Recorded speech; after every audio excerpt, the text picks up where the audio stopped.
أبدا على حبيبك خير الخلق كلهم.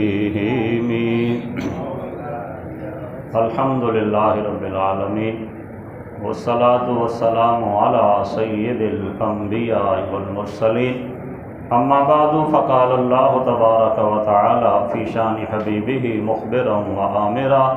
إن الله وملائكته يصلون على النبي يا أيها الذين آمنوا صلوا عليه وسلموا تسليما. الصلاة والسلام عليك يا سيدي يا رسول الله وعلى آلك وأصحابك يا سيدي يا حبيب الله. احباب دی وقار، سب سے پہلی بات تو یہ ہے کہ جو عید کی نماز پڑھی جاتی ہے اس کا شرعی حکم کیا ہے اور اس کا وقت کیا ہے، اس وقت میں یہ ادا کی جائے. نماز سے عید کا شرعی حکم یہ ہے کہ یہ شہر کے اندر رہنے والے جو مقیم لوگ ہیں جن کے اوپر جمعہ کی نماز فرض ہوتی ہے ان کے لیے عید کی نماز واجب ہوتی ہے. جن کے اوپر جمعہ فرض نہیں ہے، یعنی جو جمعہ کے لیے شرائط ہیں تقریباً وہی عید کی نماز کے لیے شرائط ہیں. صرف فرق یہ ہے کہ جمعہ کی نماز فرض کے درجے میں ہے اور عیدین کی نماز یہ واجب کے درجے میں ہوتی ہے کہ ہر مسلمان عاقل بالغ جو شہر کے اندر مقیم ہو اس کے لیے عید الفطر والے دن بھی 2 رکعت نماز ادا کرنا اور عید الاضحیٰ والے دن بھی 2 رکعت نماز ادا کرنا یہ واجب ہوتا ہے. دوسرا مسئلہ ہے اس کے ٹائم کے حوالے سے کہ عید کی نماز کا وقت کیا ہے، کس وقت میں یہ ادا کی جائے. تو عید کی نماز کا وقت طلوع آفتاب کے بعد سے لے کر زوال کے وقت تک ہے کہ جب سورج طلوع ہوتا ہے اس وقت کچھ منٹ مکروہ بیان کیے جاتے ہیں، بعض نے 10 بیان کیے. ہمارے احناف کے ہاں، اہل سنت و جماعت کے ہاں احتیاطاً عام طور پر 20 منٹ لگائے جاتے ہیں. تو اس کے بعد سے لے کر زوال کا وقت شروع ہونے تک یہ سارا عید کی نماز کے لیے وقت ہوتا ہے کہ اس وقت میں بندہ عید کی نماز ادا کر سکتا ہے. اس کے بعد عید کی نماز ادا نہیں کی جا سکتی.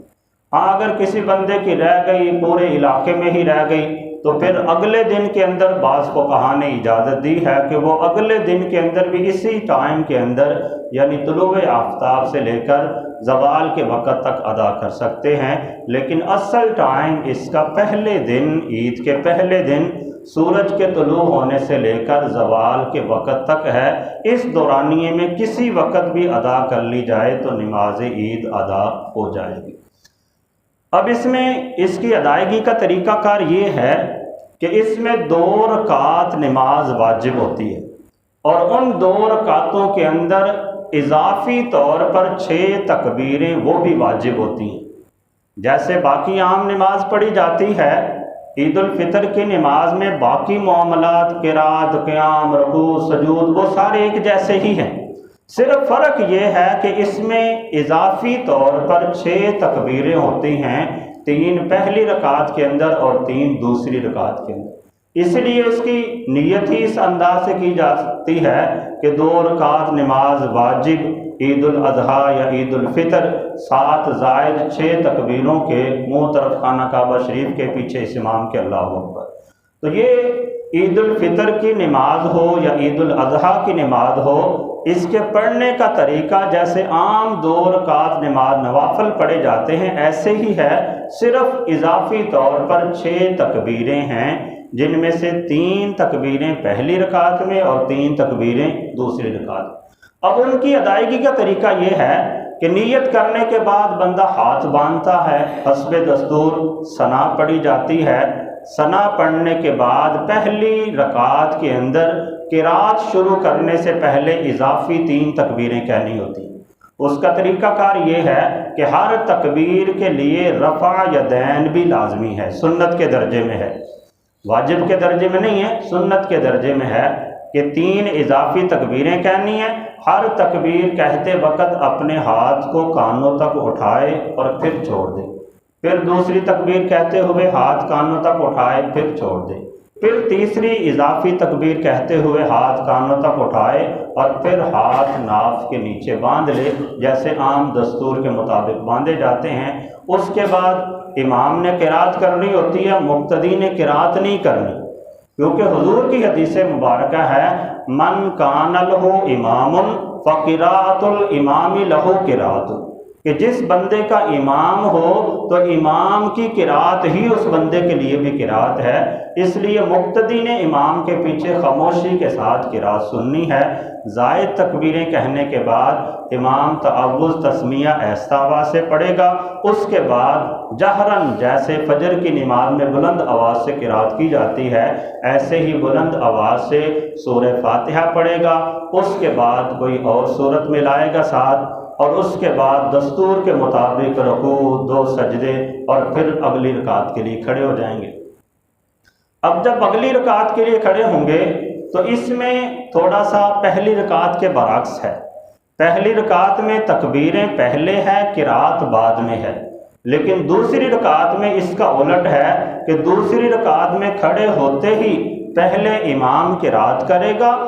اس کے بعد پھر رکوع میں جانے سے پہلے اضافی 3 تکبیریں کہی جائیں گی، تو دوسری رکعت میں کھڑے ہوتے ہی امام قرات کرے، اس کے بعد ایک تکبیر کہتے ہوئے ہاتھ کانوں تک اٹھائیں پھر چھوڑ دیں، پھر دوسری تکبیر کہتے ہوئے ہاتھ کانوں تک اٹھائیں پھر چھوڑ دیں، پھر تیسری تکبیر کہتے ہوئے ہاتھ کانوں تک اٹھائیں پھر چھوڑ دیں، پھر چوتھی تکبیر رکوع کے لیے ہوگی، کیونکہ 3 تکبیریں تو ہم نے زائد کہنی ہیں۔ بعض حضرات اس میں بھی غلطی کھا جاتے ہیں کہ وہ تیسری تکبیر کہنے کے ساتھ ہی رکوع میں چلے جاتے ہیں، تو اگر تیسری تکبیر کہنے کے ساتھ ہی رکوع میں چلے جائیں گے تو اب اس تکبیر کو کیا شمار کریں گے، رکوع کی تکبیر کہیں گے یا زائد تکبیرات میں سے شامل کریں گے؟ تو اضافی طور پہ 3 تکبیریں پوری کرنے کے بعد پھر چوتھی تکبیر کہہ کے پھر رکوع کے اندر جانا ہے، اور اس کے بعد پھر دستور کے مطابق نماز مکمل ہوگی۔ نماز مکمل کرنے کے بعد امام پہلے خطبہ پڑھے گا اور اس کے بعد امام دعا وغیرہ یا جو بھی معاملات ہوں گے وہ کیے جائیں گے۔ جمعہ کے اندر اور عید کی نماز میں جو خاص فرق ہے وہ یہی ہے کہ عید کی نماز میں اضافی تکبیریں ہوتی ہیں، جمعہ کی نماز میں نہیں ہوتی، اور عید کی نماز میں خطبہ بعد میں ہوتا ہے، پہلے نماز ہوتی ہے۔ جمعہ کے اندر اس کا برعکس ہے کہ جمعہ میں پہلے خطبہ دیا جاتا ہے، اس کے بعد نماز پڑھی جاتی ہے۔ تو باقی سارا سیم ہی معاملات ہیں، اس کی شرائط، اس کے وجود کی جو صورتیں ہیں وہ ساری جیسے جمعے والی ہیں ایسے ہی عیدین والی ہیں۔ اب یہ تو ہوگا نماز کا طریقہ۔ اب مسئلہ یہ ہے کہ ہم میں سے اکثر احباب میں سستی پائی جاتی ہے، معاملات ہیں، عید والی رات ہم نے جاگ کے بازاروں میں گزارنی ہوتی ہے، فجر کی نماز پڑھ کے ہم سو جاتے ہیں۔ اب مسئلہ یہ ہوتا ہے کہ بعض اوقات اٹھتے وغیرہ تاخیر ہو جاتی ہے، کئی بھاگ کے آ رہے ہیں دوسری رکعت میں مل رہے ہیں، کئی پہلی میں آ رہے ہیں اس کی تکبیریں چھوٹ گئی، اب وہ کیا کریں؟ اس کا طریقہ کار یہ ہے، پہلی بات تو یہ کہ حکم یہ ہے کہ عید والے دن فجر کی نماز اپنے علاقے کی مسجد کے اندر بندہ ادا کرے، یہ عید کی سنتوں میں سے ایک سنت ہے۔ اس کے بعد بندہ گھر جائے، اچھا لباس جس قدر رب تعالیٰ نے استطاعت دی ہے غسل کرے، اچھا لباس پہنے، حت المقدور خوشبو وغیرہ لگائے، اور کوئی میٹھی چیز کھا کر پھر عید الفطر کے لیے آنا چاہیے۔ عید الفطر کے لیے آتے وقت عید کی نماز سے پہلے میٹھی چیز کھا کے آنا یہ سنت ہے، اور عید الاضحیٰ میں بغیر کچھ کھائے عید کی نماز کے لیے آ جانا یہ سنت ہے۔ ان دونوں میں یہ فرق ہے۔ تو بارکیف یہ عید الفطر ہے تو اس میں یہ کہ آپ فجر کی نماز مسجد میں، محلے کی مسجد میں ادا کریں، اس کے بعد گھر جائیں، اپنی تیاری کریں، غسل کریں، لباس پہنیں، اپنے گھر والوں کو عیدی دیں، علاقے کے غریب محتاج لوگوں کا خیال کریں، انہیں بھی عید کی خوشیوں کے اندر شامل کریں، حسب دستور آپ کوئی میٹھی چیز استعمال کریں، یا سنت یہ ہے کہ بندہ طاق تعداد کے اندر کھجوریں استعمال کر لے، 1 کھجور کھا لے، 3 کھا لے، 5 کھا لے، جس قدر استطاعت ہو بندہ کھا سکتا ہے۔ اس کے بعد عید کی نماز کے لیے آئیں گے۔ حکم یہ ہے کہ بندہ جلدی آ جائے تاکہ کچھ مسائل وغیرہ اس طرح کی چیزیں ہیں وہ بھی بندہ سننے کی اسے سعادت حاصل ہو جائے۔ اور پھر جس قدر بندہ جمعے کی نماز کے لیے جیسے جلدی آتا ہے تو اسے زیادہ ثواب ملتا ہے، ایسے ہی عیدین کی نماز کے لیے بھی اگر بندہ جلدی آئے گا تو اسے زیادہ اجر و ثواب ملے گا۔ اور عیدین کی نماز کے حوالے سے یہ بھی ہے کہ جب بندہ اپنے گھروں سے نکلتا ہے تو ہر محلے کے اندر، ہر چوک کے اندر، ہر گلی کے اندر رب تعالیٰ کے فرشتے کھڑے ہوتے ہیں، ان کا استقبال کیا جا رہا ہوتا ہے۔ اور پھر جب بندہ نماز پڑھنے کے لیے آتا ہے، عید کی نماز پڑھ کے واپس جاتا ہے تو فرشتے انہیں مبارکیں دے رہے ہوتے ہیں۔ ہمیں ان کی آواز سنائی نہیں دیتی، لیکن احادیث میں اس کا تذکرہ ملتا ہے کہ فرشتے ان کا استقبال کر کے ان کو مبارکیں دے رہے ہوتے ہیں کہ یہ کیسے خوش قسمت لوگ ہیں کہ اللہ نے انہیں خوشی کا دن عطا فرمایا تھا، اور بجائے اس کے کہ یہ رقص و سرور، گانے باجے کے اندر، خرافات کے اندر مبتلا ہوتے، یہ اللہ کے کتنے نیک بندے ہیں کہ یہ خوشی کا دن اللہ کی عبادت کے اندر گزار رہے ہیں۔ انہوں نے خوشی کے دن بھی اپنی جبین نیاز کو اللہ کی بارگاہ میں جھکا رکھا ہے، اور ساتھ یہ بھی مبارکیں دے رہے ہوتے ہیں کہ دیکھو یہ بندے جب جا رہے تھے گناہگار تھے، اور جب عید کی نماز پڑھ کے آ رہے ہیں تو جیسے انہوں نے اپنی استطاعت کے مطابق اپنے ظاہر کو سنوار رکھا تھا، رب تعالیٰ نے عید کی نماز پڑھنے کی برکت سے ان کے باطن کو بھی سنوار دیا۔ تو یہ عید کی نماز پڑھتے وقت اللہ تعالیٰ کی خاص رحمتیں، برکتیں بندے پہ نازل ہوتی ہیں، بندوں کی مغفرت کر دی جاتی ہے۔ تو بارکاف کوشش کرنی چاہیے بندہ جلدی آئے۔ اگر کسی وجہ سے تاخیر ہو جائے، اب تاخیر کی کئی کنڈیشنیں ہیں۔ ایک بات تو یہ کہ بندہ اتنی تاخیر سے آیا کہ صرف اس کی تکبیریں پہلی چھوٹ گئی ہیں، کیونکہ قرات پہلے ہوتی ہے، پہلی رکعت کے اندر تکبیریں پہلے ہوتی ہیں، قرات بعد میں ہوتی ہے۔ تو کسی بندے کی تکبیریں چھوٹ گئی، امام نے قرات شروع کر دی ہے، تو اب کیا کرے؟ تو اب حکم یہ ہے کہ وہ جیسے ہی آئے تکبیر تحریمہ کہے، ہاتھ باندھنے کے بعد ثنا پڑھنے کی بجائے وہ اپنی 3 جو اضافی تکبیریں ہیں اسی وقت کہہ لے، اپنی جو 3 اضافی تکبیریں ہیں اسی وقت کہہ لے۔ اگرچہ امام نے قرات شروع کر دی ہے، لیکن وہ آ کر تکبیر تحریمہ کہنے کے بعد اپنی جو اضافی 3 تکبیریں ہیں وہ کہہ لے اور پھر امام کے ساتھ شامل ہو جائے۔ اب دوسرا مسئلہ یہ ہے کہ کوئی بندہ اتنی تاخیر سے آیا کہ امام رکوع کے اندر جا چکا ہے، اب قرات بھی ختم ہو چکی ہے، تو ایسی صورت میں حکم یہ ہے کہ اگر وہ آیا ہے اسی وقت امام رکوع میں گیا ہے اور اسے غالب گمان ہے کہ وہ کھڑے کھڑے اضافی تکبیریں کہہ لے گا اور پھر امام کو رکوع میں پا لے گا، تو اس کے لیے بہتر یہ ہے کہ وہ تکبیر تحریمہ کہنے کے بعد کھڑے کھڑے پہلے 3 اضافی تکبیریں کہہ لے اور اس کے بعد رکوع میں امام کے ساتھ شامل ہو جائے۔ لیکن جسے یہ خدشہ ہو کہ میرے تکبیریں کہنے تک امام رکوع سے ہی کھڑا ہو جائے گا، تو ایسی صورت میں پھر تکبیریں نہ کہے بلکہ تکبیر تحریمہ کہنے کے بعد فوراً رکوع کے اندر چلا جائے، اور رکوع میں وہ سبحان ربی العظیم کہنے کی بجائے جو اس کی قیام والی 3 اضافی تکبیریں رہ گئی تھیں، اسے چاہیے کہ وہ رکوع کی حالت میں ہی اپنی وہ 3 تکبیریں ادا کر لے۔ رکوع کے اندر اگر ادا کریں گے تو پھر رفع یدین وغیرہ نہیں کیا جائے گا، کیونکہ رکوع میں ہاتھ گھٹنوں پر رکھے ہوتے ہیں، تو ایسے ہی 3 مرتبہ وہ اللہ اکبر کہہ لے گا۔ اب اگر اسے ٹائم باقی بچے تو بے شک رکوع کی تسبیح پڑھ لے، ورنہ وہ رکوع کے اندر اپنی 3 تسبیحیں ادا کر لے۔ تو جو اس حالت میں بھی امام کے ساتھ آ کے رکوع میں مل گیا تو اس کی پہلی رکعت مکمل ہو جائے، کیونکہ نبی علیہ السلام کی حدیث مبارکہ ہے من ادرک الرکوع فقد ادرک الرکعۃ، کہ جس بندے نے امام کو رکوع کے اندر پا لیا تو اس بندے نے پوری رکعت کو ہی پا لیا۔ تو جس بندے کا رکوع رہ گیا کہ وہ آ کر ابھی نیت ہی باندھ رہا تھا کہ امام نے رکوع سے سر اٹھا لیا، اس کی کمر امام کے ساتھ رکوع میں برابر نہ ہو پائی، تو ایسی صورت میں بندے کی 1 رکعت رہ چکی ہے، اب وہ دوسری رکعت کے اندر آ کے شامل ہوا ہے۔ اب جب دوسری رکعت میں شامل ہوا، اس نے 1 رکعت امام کے ساتھ ادا کر لی ہے، 1 رکعت اس کی چھوٹ گئی ہے، اب اسے کس انداز سے ادا کرنا ہے؟ اس کے 2 طریقے ہیں۔ ایک طریقہ تو یہ کہ جیسے پہلی رکعت عام ترتیب کے ساتھ پڑھی جاتی ہے، وہ کھڑا ہو کے اسی ترتیب سے اپنی وہ پہلی رکعت کو مکمل کر لے امام کے سلام پھیرنے کے بعد۔ لیکن اس کا جو صحیح اور زیادہ افضل طریقہ فقہاء نے بیان کیا وہ یہ ہے کہ اگر کسی بندے کی پہلی رکعت امام سے رہ گئی ہے وہ دوسری رکعت میں امام کے ساتھ آ کے شامل ہوا ہے، تو امام کے سلام پھیرنے کے بعد جب وہ کھڑا ہو کر اپنی وہ ایک فوت شدہ عید کی رکعت ادا کرے گا تو اس کے لیے افضل یہ ہے کہ وہ اس فوت شدہ عید کی جو رکعت ہے اس کو دوسری والی رکعت کے طریقے کے مطابق ادا کرے۔ جیسے دوسری رکعت میں اصول یہ ہوتا ہے کہ پہلے قرات ہوتی ہے، اس کے بعد رکوع اور سجود، رکوع میں جانے سے پہلے 3 اضافی تکبیریں کہی جاتی ہیں، تو عام طریقہ تو یہی ہے۔ لیکن جس بندے کی پہلی رکعت رہ گئی، اب اس نے امام کے سلام پھیرنے کے بعد کھڑا ہو کے اپنی رکعت کو ادا کر رہا ہے، تو اس کے لیے افضل طریقہ یہ ہے کہ وہ پہلے تکبیریں نہیں کہے گا،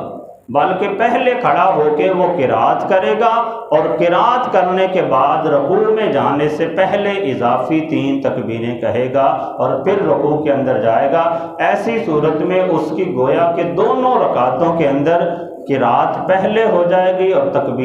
تکبیریں جو زوائد ہیں وہ بعد میں ہوں گی۔ تو عام حالت میں جس نے دونوں رکعتیں امام کے ساتھ پڑھی ہوتی ہیں اس نے پہلی رکعت میں تکبیریں پہلے کہی ہوتی ہیں، قرات بعد میں ہوتی ہے، دوسری رکعت میں قرات پہلے ہوتی ہے، تکبیریں بعد میں ہوتی ہیں۔ تو جو مسبوق ہے، جس کی ایک رکعت رہ چکی ہے، تو اس کے لیے حکم یہ ہے کہ جب وہ اپنی فوت شدہ رکعت پڑھے گا تو اس میں پہلے تکبیریں نہیں کہے گا، بلکہ افضل یہ ہے کہ پہلے قرات کرے، قرات کرنے کے بعد رکوع میں جانے سے پہلے وہ اضافی 3 تکبیریں کہے اور اس کے بعد دستور کے مطابق نماز مکمل کرے۔ اب کوئی بندہ اگر اس سے بھی زیادہ اسے تاخیر ہو گئی کہ امام دونوں رکعتیں پڑھ کے اتحیات کے اندر بیٹھا ہوا ہے، اب وہ صاحب آ کے ساتھ شامل ہو رہے ہیں، تو جو بندہ امام کے سلام پھیرنے سے پہلے آ کے جماعت کے ساتھ شامل ہو جائے، وہ بندہ جماعت کو ترک کرنے والا نہیں کہلاتا۔ اس کے اوپر جو جماعت کو ترک کرنے کا گناہ ہوتا ہے وہ اس کے ذمہ پہ لازم نہیں آتا، اگر بندہ امام کے سلام پھیرنے سے پہلے بھی آ کے امام کے ساتھ شامل ہو۔ لیکن جو ابتداء میں آیا ہے، تکبیر تحریمہ پائی ہے، اس کے تو کیا ہی کہنے، اسے تو رب تعالیٰ بڑا اجر و ثواب عطا فرمائے گا، لیکن جماعت چھوڑنے کی وجہ سے جو گناہ بندے پہ لازم آتا ہے، یہ ایسے بندے پہ لازم آئے گا جس کی بالکل ہی جماعت رہ گئی کہ وہ امام کے ساتھ اتحیات میں بھی نہ مل سکا۔ تو جو امام کے سلام پھیرنے سے پہلے آ کر امام کو تشہد میں پا لے تو اس نے گویا کہ عید کی نماز کو جماعت کے ساتھ پا لیا ہے، اسے عید کی نماز کو ترک کرنے کا گناہ نہیں ملے گا۔ تو اب جس کی دونوں رکعتیں رہ گئی ہیں تو وہ کیا کرے گا؟ اس کے لیے پھر وہی عام طریقہ ہے کہ امام جیسے ہی سلام پھیرے گا وہ کھڑا ہو کے پہلے اپنی پہلی رکعت دستور کے مطابق، طریقے کے مطابق ادا کرے گا، پھر دوسری رکعت دستور کے مطابق ادا کرے گا اور اس کے بعد اپنی نماز کو مکمل کر دے گا۔ اب ایک اس سے اگلا مسئلہ کہ کوئی بندہ اتنی تاخیر سے آیا کہ اپنے محلے کی مسجد میں نماز ہی ختم ہو چکی ہے، امام صاحب خطبہ دے رہے ہیں، تو اب یہ خطبے میں شامل نہ ہو، بلکہ اسے چاہیے کہ فوراً علاقے کے اندر قریب کہیں کسی دوسری مسجد کا تعین کرے کہ جہاں اسے یہ پتہ ہو کہ وہاں پہ عید کی نماز تاخیر سے ادا کی جاتی ہے اور یہ وہاں پہ جا کے عید کی نماز میں شامل ہو جائے گا، تو یہ اس کے لیے واجب ہوگا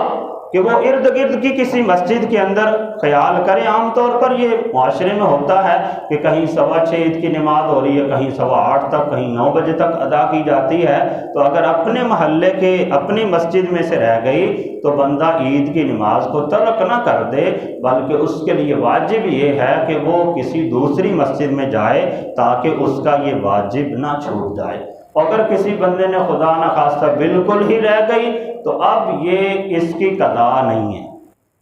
اس کی عید کی نماز کی قضا نہیں ہے۔ اب ایسے بندے کے ذمہ واجب چھوڑنے کا گناہ اس کے ذمہ پہ لازم آ گیا، اسے چاہیے کہ وہ اللہ کی بارگاہ میں توبہ اور استغفار کرے تاکہ اس کے اس گناہ کی تلافی ہو جائے۔ تو برکیف یہ مختصراً عید کی نماز کا طریقہ ہے کہ 2 رکعتیں پڑھنی ہوتی ہیں اور ان 2 رکعتوں کے اندر اضافی طور پہ 6 تکبیریں کہنی ہیں، 3 تکبیریں پہلی رکعت میں، 3 تکبیریں دوسری رکعت میں۔ پہلی رکعت میں قرات سے پہلے ہوتی ہیں اور دوسری رکعت کے اندر قرات کے بعد ہوتی ہیں۔ اللہ تعالیٰ کی بارگاہ میں دعا ہے رب تعالیٰ ہم سب کو شرعی احکامات کو سمجھ کر اس کے مطابق عمل پیرا ہونے کی توفیق عطا فرمائے۔